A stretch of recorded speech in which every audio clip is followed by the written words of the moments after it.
विरोधियों की आवाज जो हुई आज निकल गई कि भाई राम मंदिर का भी विरोध करने लगे। छपरा से आवाज आई, राम मंदिर का विरोध किए कि वहां हॉस्पिटल बनना चाहिए।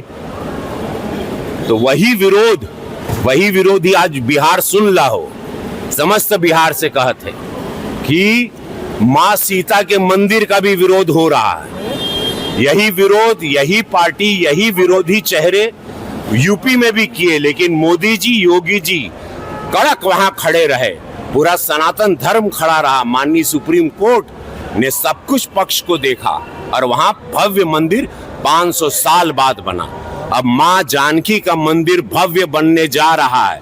ये विरोधी यहां भी मुंह उठा रहे हैं, जितने एनडीए के विरोधी हैं। तो मैं आप लोगों को सचेत कर देना चाहता हूं, इन लोगों की जमानत जब्त कर देना।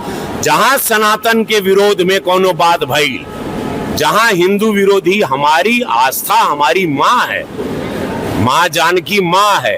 आप मां राम मंदिर के लिए आप कह रहे हैं, वो आवाज अब मंदिर बन गई बा तो कहता कि वहां हॉस्पिटल बनता तो वहां लोग इलाज कराते हर समुदाय के लिए। ये बात कर रहे हैं और मतलब उससे पता चलता है ये लोग क्या थे पहले। जरूर चलेगा, जान लीजिए। भाई मैं धर्म के विरोध में कभी नहीं रहा और मैं धर्म के विरोध में नहीं, आज भी नहीं हूं। लेकिन लोग जो धर्म के नाम पे वोट मांगते हैं, जो धर्म के नाम पे लोगों को भड़काते हैं, मैं उनका विरोधी हूं।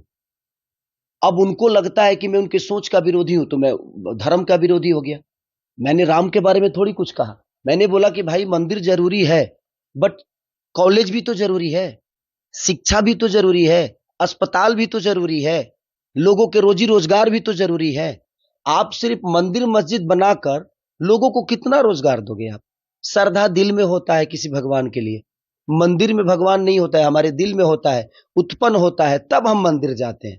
मेरा विषय वो है कि मंदिर बनना चाहिए। मैं ये नहीं कह रहा हूं कि मंदिर नहीं बनना चाहिए, मंदिर बनना चाहिए, लेकिन मंदिर के साथ साथ लोगों का ख्याल भी। आखिर बताइए, आप मंदिरें बना दे और लोगों के पेट में अन्न ही ना दे तो भूखे भजन होता है क्या? और रवि भैया के बात के लिए तो आप बिल्कुल कुछ मत कहिए। वो तो जीने के लिए कुछ बनाते नहीं है, वो तो मरने के लिए बनाते हैं। आपने उनका बयान सुना हो गया, माननीय आदित्यनाथ योगी जी के सामने बोल रहे हैं कि तुम लोग अगर यहाँ पे जलोगे गोरखपुर में तो सीधे स्वर्ग में जाओगे। तो वो जीते जी आपको कुछ नहीं देंगे। मरने के बाद का प्रोसीजर उनका जो है वो बहुत प्यारा होता है कि आपके चैन से जलने के लिए वो व्यवस्था करेंगे, आपके जीने के लिए वो कोई व्यवस्था आपको नहीं देंगे। वो कुछ भी बोल सकते हैं, वो महादेव है भाई और हम लोगों के बड़े भाई है और उनका विचारधारा अलग है। तो आपने सुना होगा ना, और उस पे आदित्यनाथ योगी जी हंस रहे हैं क्योंकि उनको भी लग रहा है कि ये जोकराई चल रहा है। कौन आदमी बताइए मरने के बाद ये सोचता है कि मैं जलूंगा तो गोरखपुर में जलूंगा तो स्वर्ग बन जाऊंगा? ऐसा तो नहीं कि वो स्वर्ग का सीढ़ी है। उन्होंने जलने के लिए वो चीता बनाया है कि स्वर्ग का सीढ़ी बना दिया है?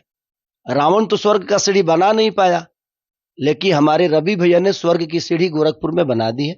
अब जिसको जलना है आप उस स्वर्ग के सीढ़ी पे जाकर बैठो, आप जलोगे सीधे स्वर्ग में चले जाओगे। तो छोड़िए, वो बड़े भाई है भाई, वो कुछ भी बोल सकते हैं।